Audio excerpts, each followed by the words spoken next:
Phew. Oh, the places I've been today. Let me see. Well, I started off at the Goodwill. I had to drop a few things off. Then I went to the dollar store because I had to get some little treats for my Thanksgiving boxes for the littles. Then I went to two nurseries because I had to get pots at one nursery and flowers at the other nursery.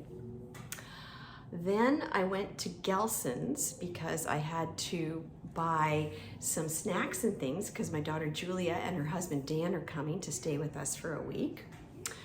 Then I went to dry cleaning to pick up the dry cleaning. So I've had such a big day and I'm still not done. So I put all the groceries away and I got all the snacks over in the guest house.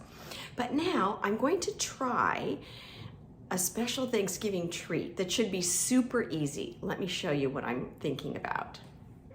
I bought these 3 very inexpensive pie molds for Thanksgiving for individual pies. This is the pumpkin pie. So you can see it opens like this and you put the pie crust here, you fill it, beep. Okay, I've never done that. Then we have the apple, same thing, and an acorn. Here's the pie crust. Set the oven to 450. All right, so I've placed the pie crust on the little mold. Okay, so this is the apple mold. And I've pressed in the indentation. And now I'm going to put the one issue with this is it takes actually half of the pre-made pie crust. So I cut this off, but one mold takes half the pie crust. It's the apple pie filling that I'm using. It's the one they had, the Duncan Hines apple pie, pre-made. Like I said, I'm gonna use some Granny Smith and make my own if this works. Now, if it doesn't work, who knows? Now comes the more difficult part. I assume that one does this. Here we go. Wait, can you see? Okay. So I'm going to zip. Okay, okay. And then I guess I'm gonna cut off the edges here. Okay, so you can see I've cut off all the edges. I have no idea how this is gonna turn out. Okay, there's that. Here it is after it's come out of the mold. It looks a little bit less like an apple, but there's another step. Let me show you.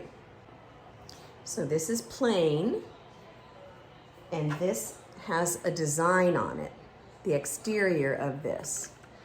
So I'm going to place it on top and push down so as to give it a little bit of the design. So it'll look a little bit more like an apple. So that's what it looks like when it's done. I had a little trouble with the edges. It feels like the filling is trying to pop out. But I'm gonna put it in the oven and see what happens. Here's the acorn, and I'll tell you, I figured it out. You should not trim the pie crust when you close it. So for example, when you put the apple in and then close it, don't trim around there. Wait until after you are placing it on the front, then trim. And then it's not as scoochy and everything. All right, so here we go. This is the results of the experiment. I would say it was only 50% successful. So this is the apple. You can see a few of the little indentations here. It doesn't look very much like an apple. And there was a lot of the filling that oozed out, and that's because I didn't do this one properly. This one still had some oozing, but it feels a little more sealed around the edges, but it doesn't look really anything like an acorn. So I'm not sure that I'm gonna do these for Thanksgiving. They don't really look like what they're supposed to look like. And I think maybe an apple pie would be easier and better. But it was a good try.